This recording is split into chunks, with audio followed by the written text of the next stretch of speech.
We're off and running on a Monday evening here in Las Vegas, Nevada. That gentleman right there, Jonathan Von Tobel, who I can only imagine the smile that he had on his face late last night as the Minnesota Timberwolves knocked off the defending NBA champion Denver Nuggets. We got ourselves a Game 7 tonight north of the border.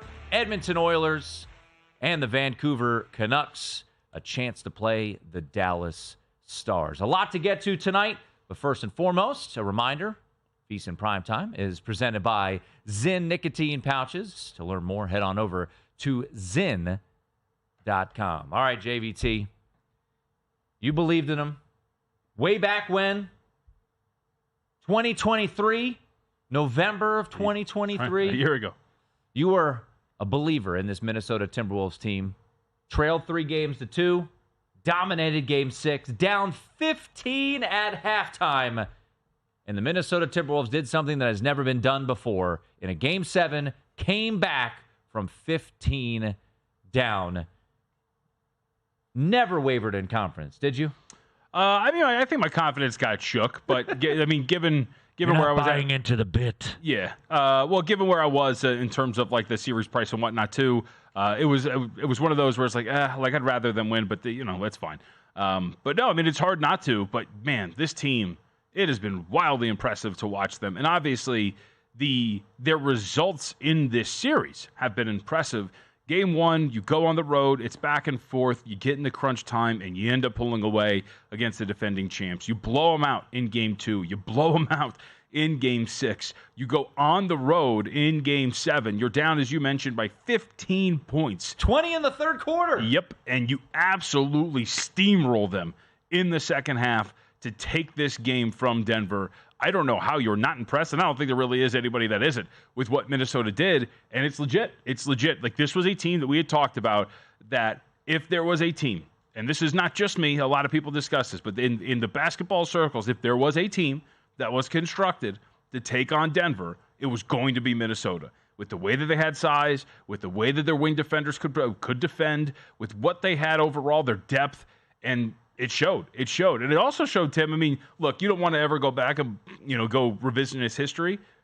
But remember last year in the postseason, Jaden McDaniels punched a fire extinguisher or a wall. He was not available. Yep. Naz Reid had a wrist injury. He was not available. So you look at some of the big guys. Jaden McDaniels was incredible yesterday, the game before, in a time in which the Timberwolves needed him. He was impeccable with the way that he played on both ends of the floor. If those two guys were available last year, what happens in that first-round series? A series in which the Denver Nuggets, to a man, every single one of them said was their most challenging series. So we kind of saw this.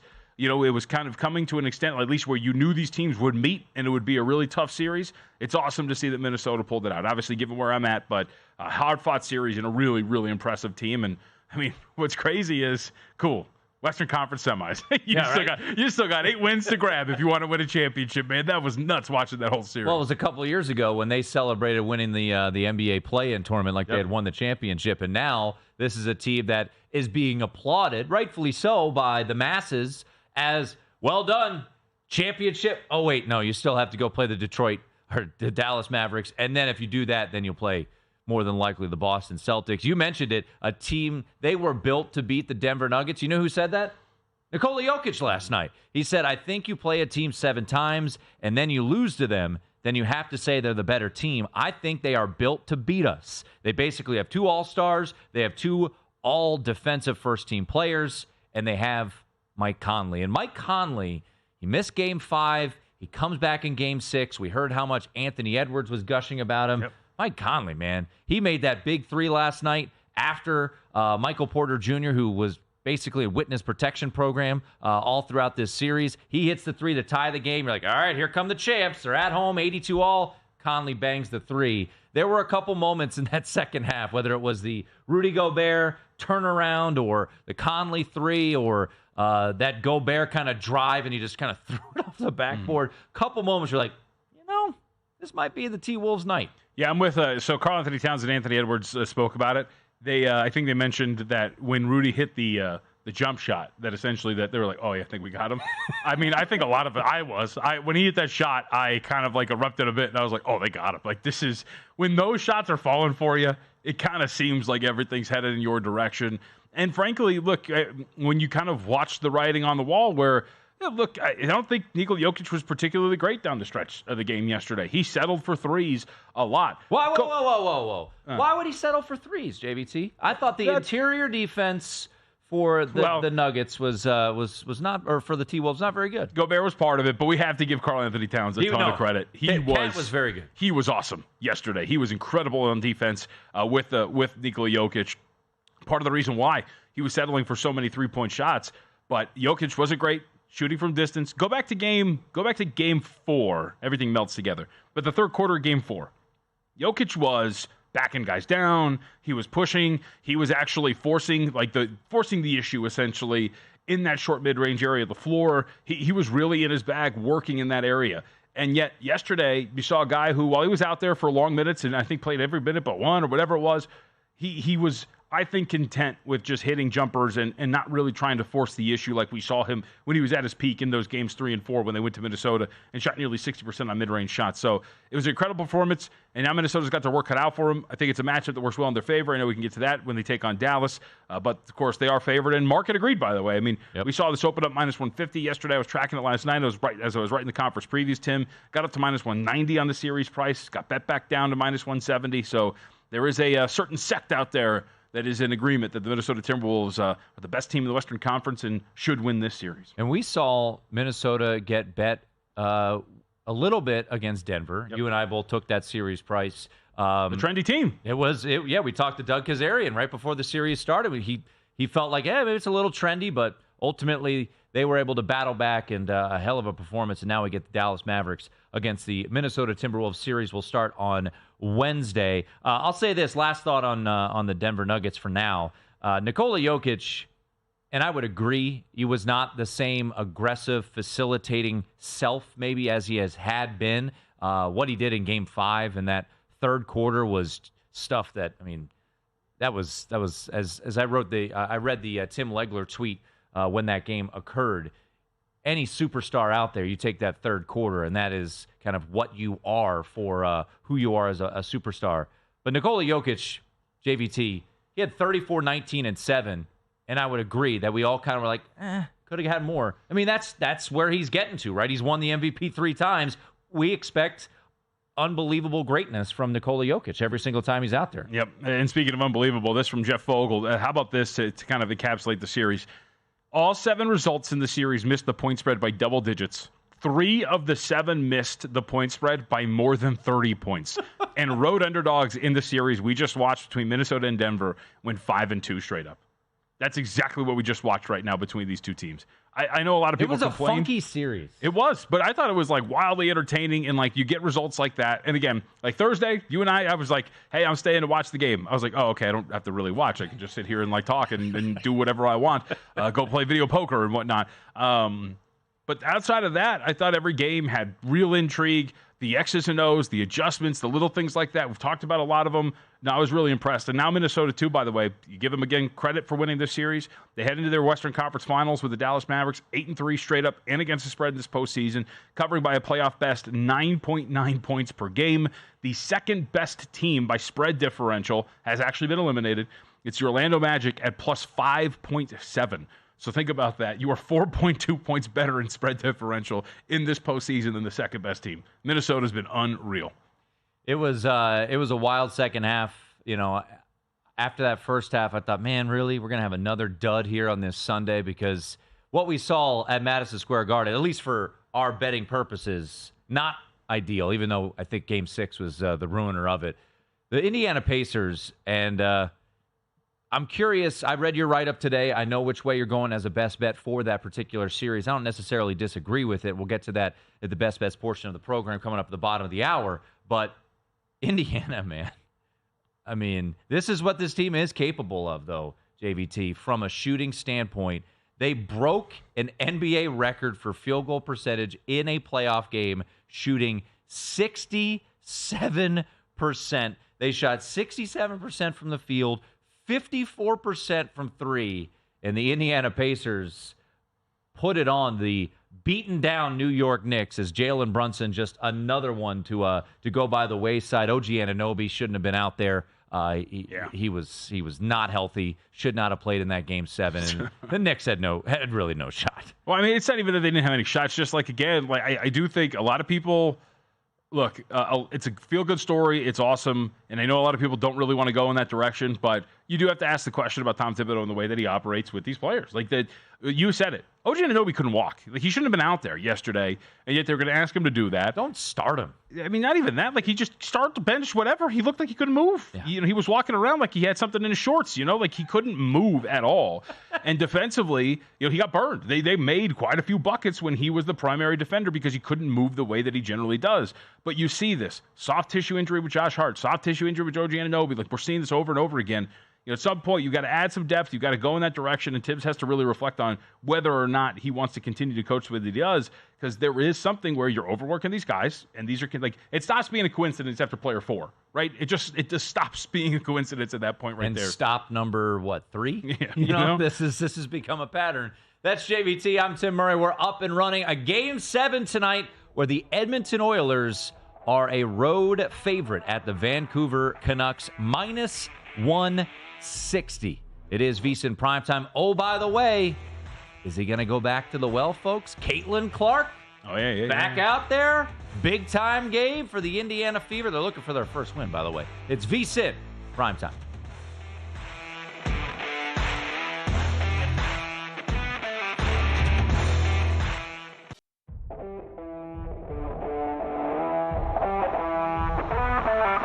This is VSiN Primetime with Tim Murray and Jonathan Von Tobel on VSiN, the Sports Betting Network.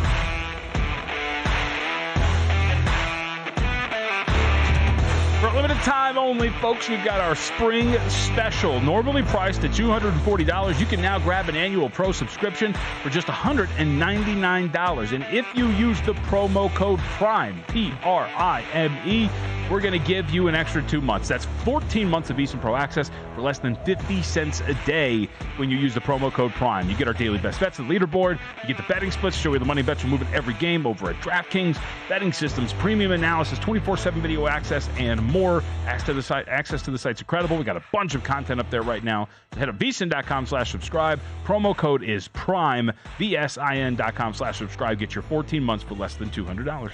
Prime, baby. You know what it is. That's Jonathan Von Tobel. I'm Tim Murray. Best bets coming up in just a little bit. Bottom of the hour, like they do each and every day here on VSiN Primetime. Johnny Lazarus, he will help us break down Game 7 tonight. The Edmonton Oilers visiting the Vancouver Canucks, where the Oilers are a road favorite in that one. Interesting to note, because it is a Game 7, we have seen money come in rather steadily on the under in this particular game. This is a series that was mainly 6.5. Saw it drop down to 6 a little bit. It is now 5.5, only very slightly juiced to the over in this particular game. So Edmonton, Vancouver, puck drop 9 o'clock Eastern, north of the border in Vancouver. Depending on where you look, DraftKings has it -162 in favor of the Edmonton Oilers. If you do like the Canucks, it looks like I can get you a +140 out there. So we will talk about this game coming up in a little bit. Any interesting initial thoughts on a Game 7 tonight? I mean, nothing crazy. I would just say, like, to me, you hit on it with all of these Game 7s. The interesting aspect is always the total. It's in every single sport. We saw the two games in hoops over the weekend. Both get bet under. One of them went under. The other didn't.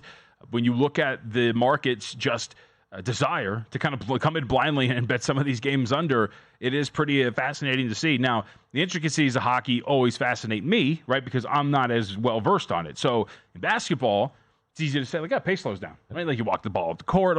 You're not like, you don't see guys kind of skating up there a little bit. So it's interesting to see how things tighten up, how those things happen. And we'll see in a series like this, which, if you're talking about 5.5, 2 of the games so far in this series have gone under the total, as you mentioned, but the others did not. So I cannot wait to see at least what the result's going to be here in this one. And something that I have been playing pretty regularly throughout this particular round is those first period unders. Well, in this particular series, they are 5-1 to the over. We've seen both of this series come out, score plenty of goals I ended up taking a little stab at some plus money on Saturday night, on the first period under there, and that did not come home. So we will see.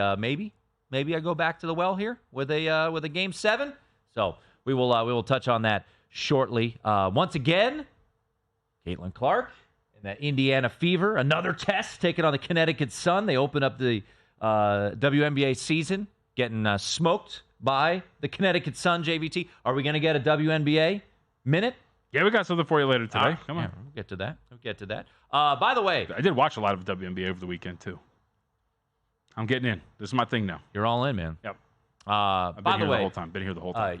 You're a big baseball guy. You got a baseball best bet coming up bottom of the hour. I do. You have baseball write-ups every Tuesday and Thursday. On the website, First Fives. That's your jam. The San Diego Padres don't make any sense. San Diego Padres, they took 2 of 3 against the Dodgers. Then they got swept by the Rockies at home.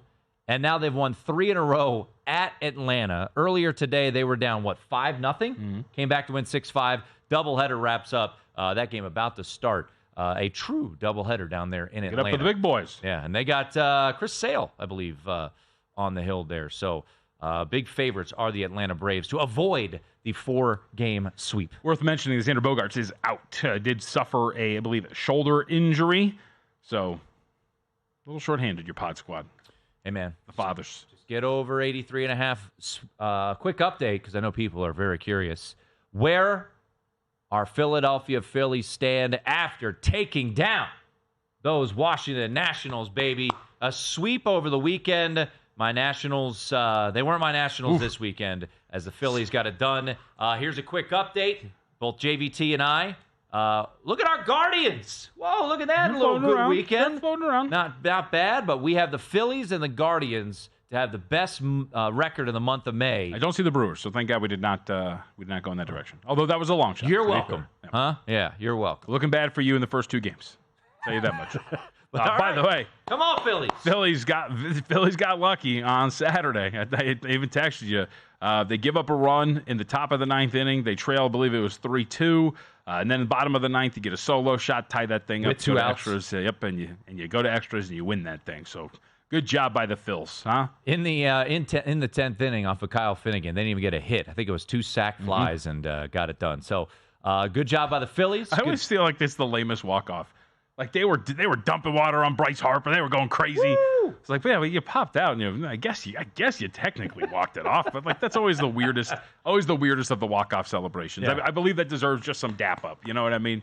Not going crazy. Kyle Finnegan's like, really? I didn't even give up a hit. Right. And I get the loss here. I know it's an unearned run, but we will get a baseball best bet from JVT coming up in just a little bit. Adam Burke going to make his weekly visit with us to break down some baseball. I know his best bet from VSiN.com today will get going later on in the 7 o'clock Eastern hour. We do have breaking news if you want it. Let's do it. Ba-na-na. Draymond Green will be part of TNT's Inside the NBA for the complete Western Conference Finals. Lovely. Draymond Green, who... He was spot on his analysis of Rudy Gobert, right? Yep. Talked about that and the fact that this team... The French man, he said, we. I believe that was his quote. Yeah. And he said it should be me, or something like that. He said, you're up there speaking. I hear him speaking your language. We. It should be me. Such a good joke. Said that they had quit. Said that they had lost belief. Said that they weren't going back to Denver or Minnesota or whatever the hell he said. He was wrong in a lot of different ways. Timberwolves on to the Western Conference Finals. It's weird. It's like Draymond Green has an axe to grind. I don't know. Just me. Doesn't like Rudy Gobert, apparently. We will get a little more in-depth on the Pacers-Celtics because I know your best bet is correlated to your write-up on VSiN.com. By the way, check it out. He's got both the Eastern Conference and Western Conference Finals write-ups on VSiN.com. So last night, lickety-split, baby. We spent a lot of time on Minnesota, and we will continue to do so as that series doesn't start till Wednesday. But as you alluded to, the market quickly banging. Minnesota went from minus 150, high as minus 190, trailed back a little bit to minus 170. At least that's at DraftKings right now. What's your initial analysis of this particular matchup? And I know if you're looking at the regular season, I believe the Timberwolves went 3-1. Yeah, you could throw the regular But season Luka out. Doncic didn't play, and I want to say 3 of those games. So Luka Doncic, so Kyrie Irving and Luka Doncic played together in just one of them. And then they each played in one by themselves. Then you see that last one where Doncic or Irving did not play, and then you'll note the dates. Not a single one of these came after the trade deadline. So you didn't face this version at all of the Dallas Mavericks. So I think you can kind of throw out pretty much everything when it comes to these results in the regular season. Unlike Boston and Indiana, which we'll get to, there's actually some regular season series in which these teams were pretty whole in playing one another. But I think, so I'll say this without giving away everything, and this is one of the parts that I wrote about in the on the website of VSiN.com. The one thing that sticks out, I think, when you look at this is isolation scoring, right? This is a team in Dallas that likes to play in isolation. You have Luka Doncic, you have Kyrie Irving. So these are some of the numbers that I think really do stick out. Mavericks, 7th in isolation frequency at 10.5% of possessions. Tied for 1st in points per possession in isolation possessions at 105. So again, isolation heavy, very efficient. Isolation team, you have Luka Doncic, you have Kyrie Irving, of course. Luka Doncic and Kyrie Irving, respectively, 5th and 6th in isolation frequency among individual players. Like to play in isolation. Again, not surprising. We know these guys. It's exactly how this thing works, especially when you split them up, right? When guys go to the bench and you go ahead and you skew their minutes, so one of them's on the floor at the same time, they're going to play in isolation. Dallas averaged 1.09 points per possession in Luka Doncic isolation plays. Kyrie Irving, 108 points per possession on those plays. So that obviously is going to be a really big part. But what makes this matchup fascinating, Tim, is guess who was the second best defensive team against isolation possessions this season? Minnesota. No, it was Indiana. No, it was Minnesota. And why? Well, think about it. It's an easy think, right? Hey, you have Anthony Edwards. He's an elite defender. You have Jaden McDaniels. You have an elite defender. You have Mike Conley, who's a pretty solid defender in his own right. You have a bunch of good guys that can guard in space. And so to me, that's where this thing starts. Because if you are going to continue to struggle, because let's not forget, Kyrie Irving was very quiet in the Oklahoma City Thunder series. Luka Doncic had struggled up until the end of that series with his efficiency. P.J. Washington and Derrick Jones Jr. and Derek Lively, who was plus 71 in the series against the OKC Thunder, they bailed them out. I don't want to say bailed them out, that's a little negative, but they are the reasons why they won that series. Those 3 guys. And if you are able to guard in isolation, if you are able to stay home, and guys who for their careers have been very inefficient shooters, it becomes pretty interesting for Dallas's offense. So I think that's the starting point when you're looking at this series. You don't expect P.J. Washington to shot 47% from 3 against the Oklahoma City Thunder? You don't expect that to continue? I would say no, but I've been burned before. What about Derrick Jones? 7-12 from 3? 37%. Best bets for tonight and a couple series plays as well.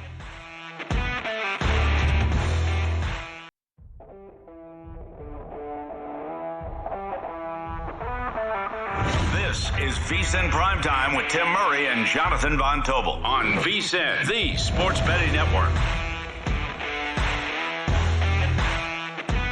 VSiN.com is absolutely loaded, folks. You've got the best bets page where you can see the best bets from all the hosts and guests. You can check out the betting splits from DraftKings up on the website at VSiN.com. The exclusive articles are chef's kiss.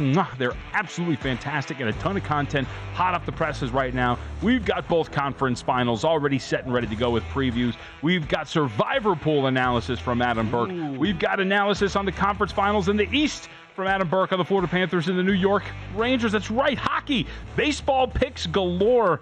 And how about this from Zach Cohen, hot up the presses, if whether or not you should bet Rafa Nadal to win the 2024 French Open. Yes, we cover all of it, so check it out now, as well as the betting tools and the betting guides at VSiN.com. Roland Garros, you going over? No. No? I've never been out of the continental United States. No, that's a lie. I've been to Hawaii. I've never been out of the country. Okay. Do you have a passport? No. I mean, I've never been out of the country. I would have a passport. Oh. It's easier to get doing paperwork for jobs and stuff like that sometimes. I love America so much, I can never dream of leaving it. How old are you? How old am I? 33. Maybe venture out a little bit. Good European hoops. Go check it out. Whoa. Didn't know you were a communist. That's crazy. Bill, I know you're watching. I would like to formally request Dave Ross as a co-host. I want somebody more American in here. Dave's been all over the world, man. Fighting a good fight. That's true. All right.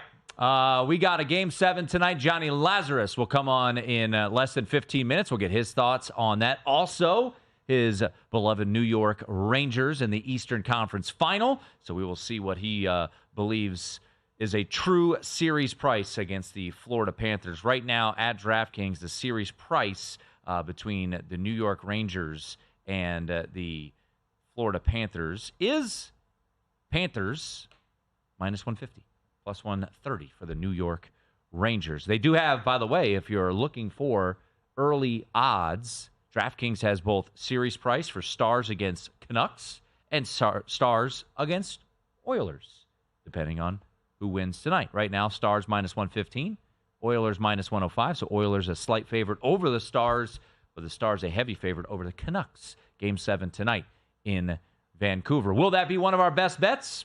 We'll find out. Let's get to it. Best bets. I see you using an old style. I'm giving you the keys to the kingdom. Putting our money where our mouth is. I like to live dangerously. It's time for Best Bets. Come on, Jerry, it's a lock.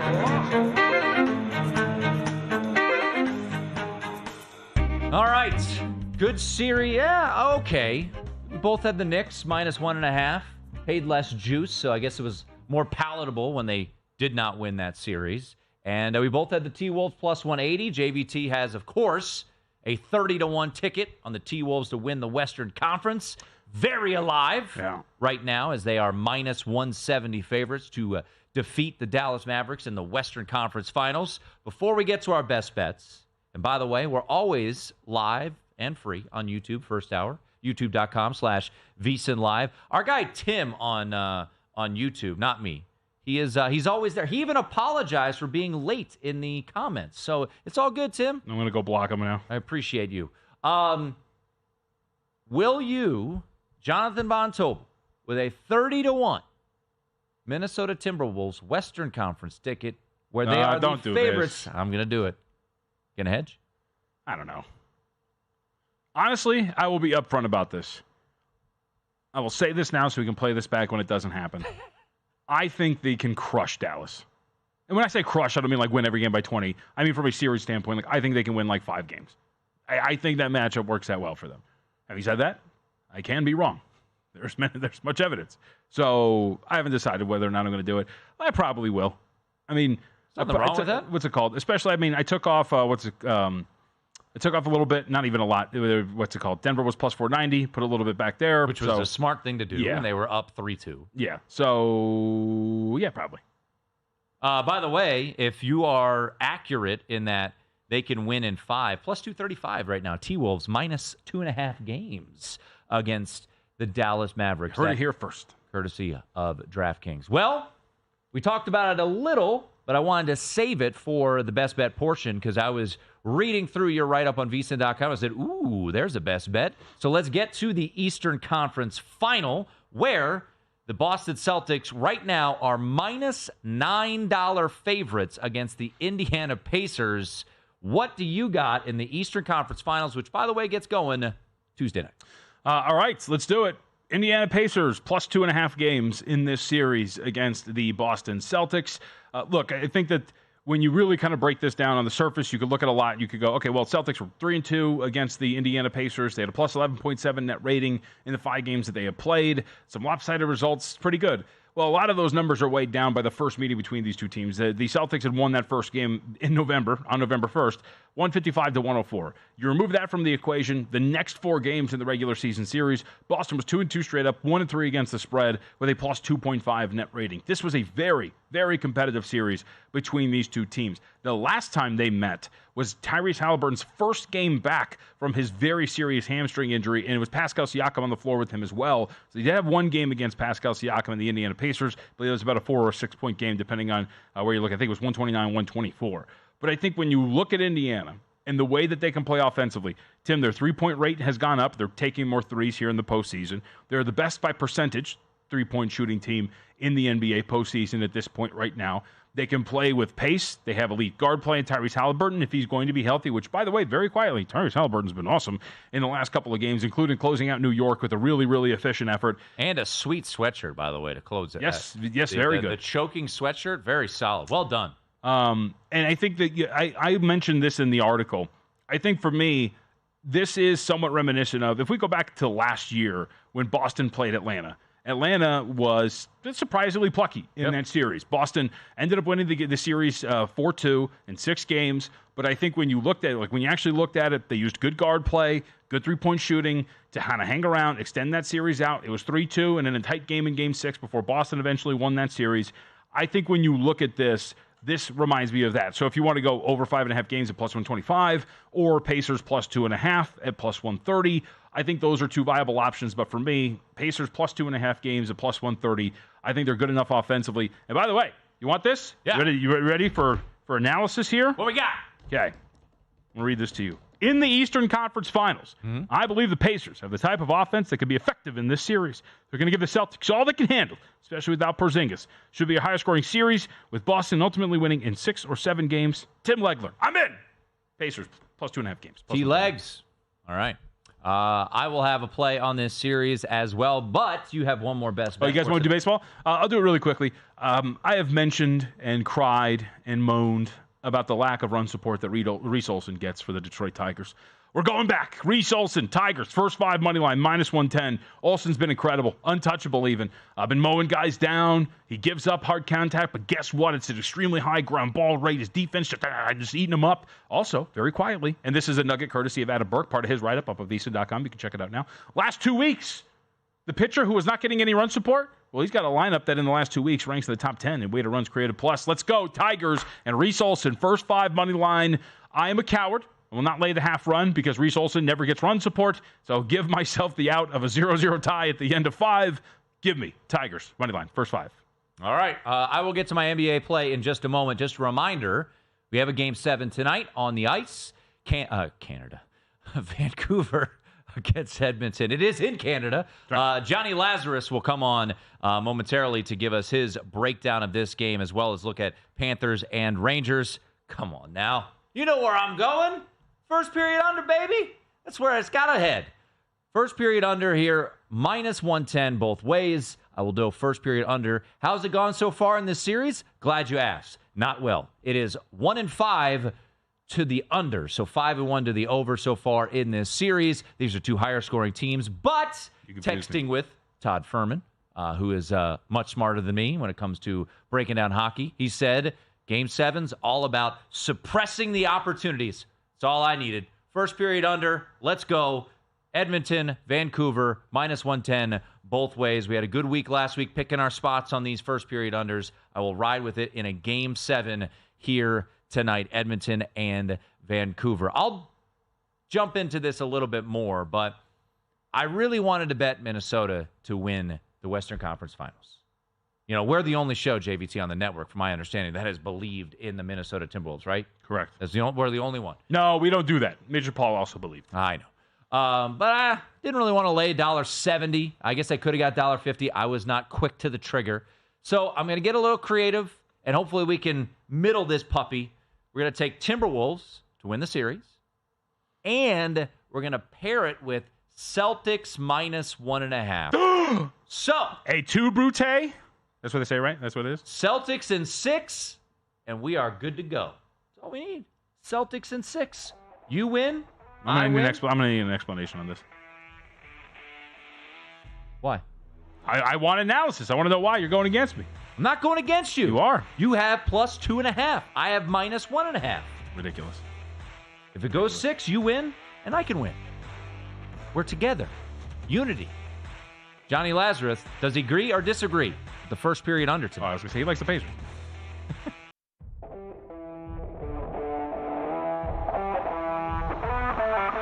This is VSiN Primetime with Tim Murray and Jonathan Von Tobel on VSiN, the Sports Betting Network. We are so close to crowning an NBA champ. And with the action heating up on the court, it's even hotter at DraftKings Sportsbook, an official sports betting partner of the NBA. If you're new to DraftKings, listen up. New customers can get a no-sweat bet up to $1,500. Just deposit at least $5, and you'll get a bonus bet back equal to your first bet if it doesn't hit. Download the DraftKings Sportsbook app now. Use code VSiN. The crown is yours. We got a Game 7 tonight on the ice. Edmonton Oilers and the Vancouver Canucks. Winner gets the Dallas Stars. Some series prices are out there already. Edmonton would be a very short favorite, courtesy of DraftKings at -105.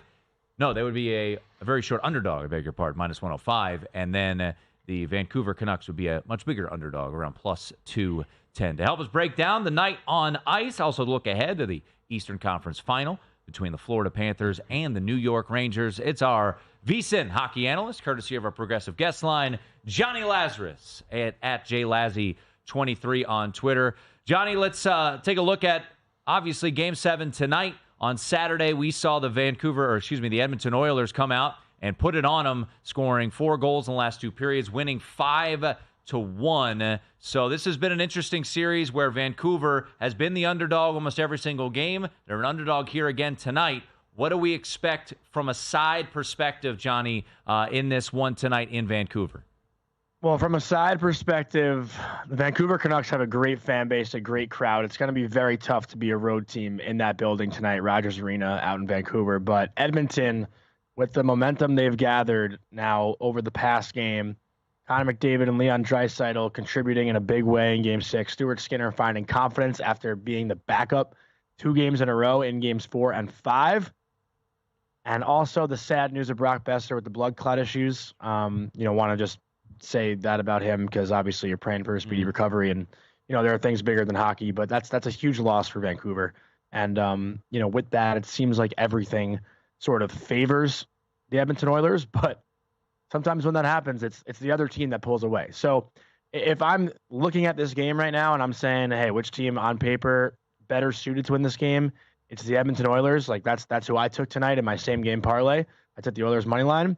But with these Game 7s, you never know what could happen. And obviously it's a little bit juicier to take the Oilers in the money line. But all signs point towards them to win this game.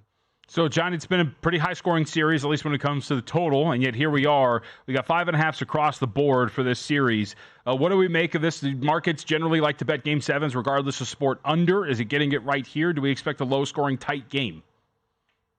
This one, I would expect it to be a little bit more low-scoring, and probably not a ton of shots on goal, especially in the first periods. You see teams typically have that feeling out process. No one wants to make a mistake. Everyone's a little bit tighter defensively. So look for every single play on the defensive side for the defenseman to just chip that puck out of the zone, especially for Vancouver, because you don't want McDavid and Draisaitl and Hyman and all these guys, Evander Kane, even Dylan Holloway now just wheeling around the zone and picking up momentum. So everything should be glassing out in this game.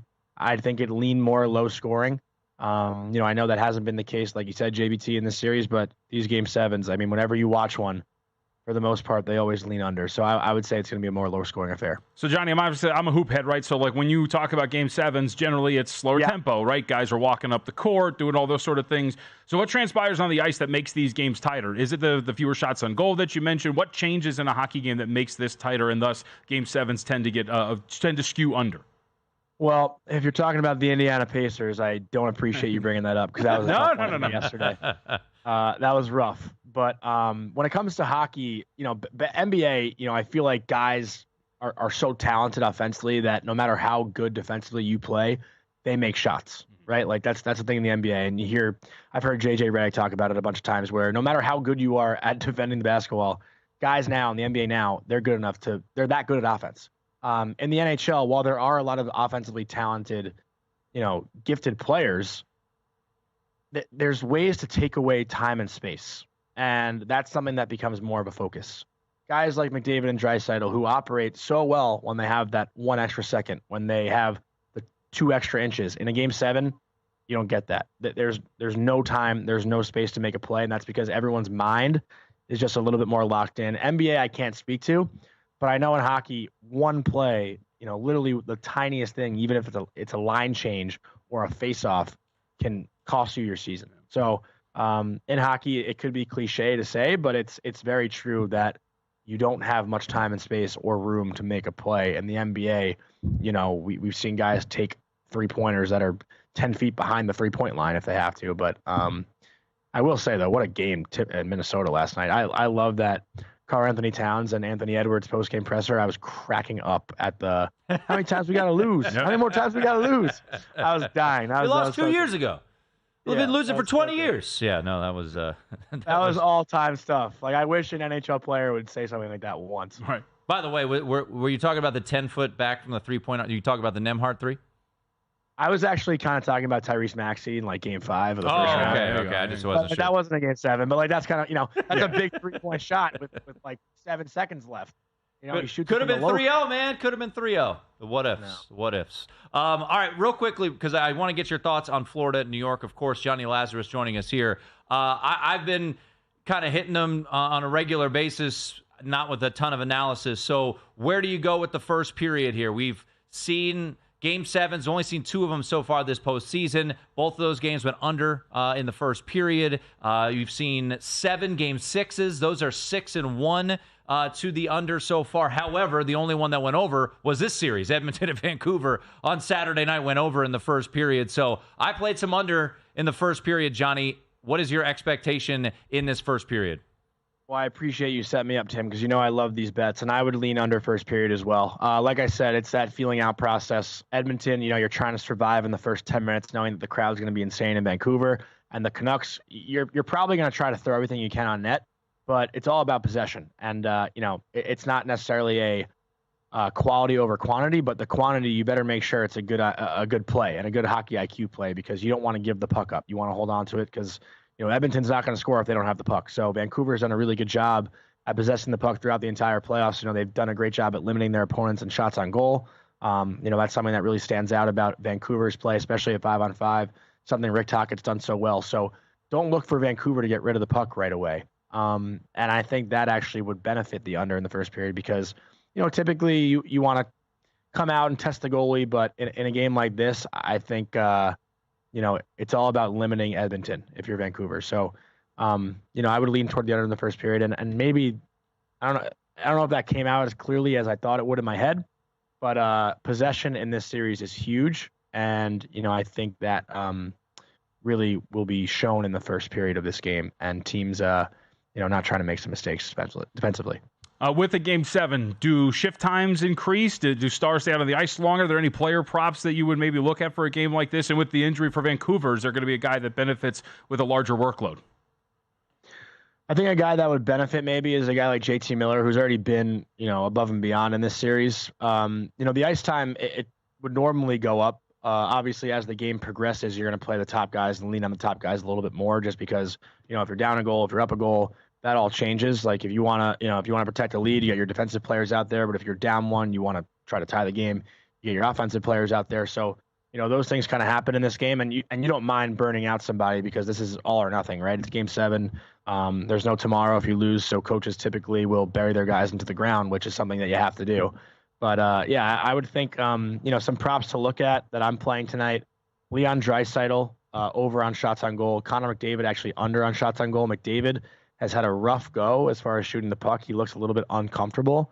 Maybe there's an injury he's battling. It's tough to really tell for sure, but he's had some chances to shoot and he's passed them up. He's got 4 shots combined in his last 2 games. So I'm playing the under on his shots, and then the over on Evan Bouchard's shots on goal. He had 1 goal, 2 assists in Game 6, feeling hot. They're going to need to count on him on the back end. He's an offensive defenseman. He's come up big in these playoffs a ton. So look for him to get pucks through and pucks on net. So Bouchard and Draisaitl over on shots, and then McDavid under on shots are some props that I'm looking at.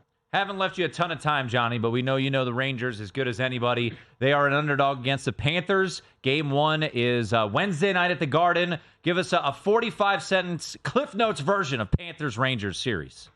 Well, it's going to be similar to the Rangers-Carolina Hurricanes series. Carolina and Florida play a very similar style, but Florida has more of that top-end talent that matches the Rangers. The biggest thing in that series last round was the Rangers' top players getting it done more than Carolina's could. So Florida is going to be that aggressive team. They're going to play very physical. They're going to finish all their hits. But let's see how the Rangers' top-end guys can respond to that. Will they get bullied? Will they, get up for the fight? How will they, basically react to what Florida's going to throw at them? Because it's going to be a lot different. But the goaltenders also balance each other out. The difference in this series will be the Rangers' power play. Just like it was in the last round, their power play came through in the big moments. Carolina only scored 1 power play goal. Going into the series, Florida's 1 for their last 13 on the power play. So maybe they can get hot, maybe not. We'll see. But it's going to be a fun series. I think it's going 7 games, and I'd say it's a 50-50 coin flip.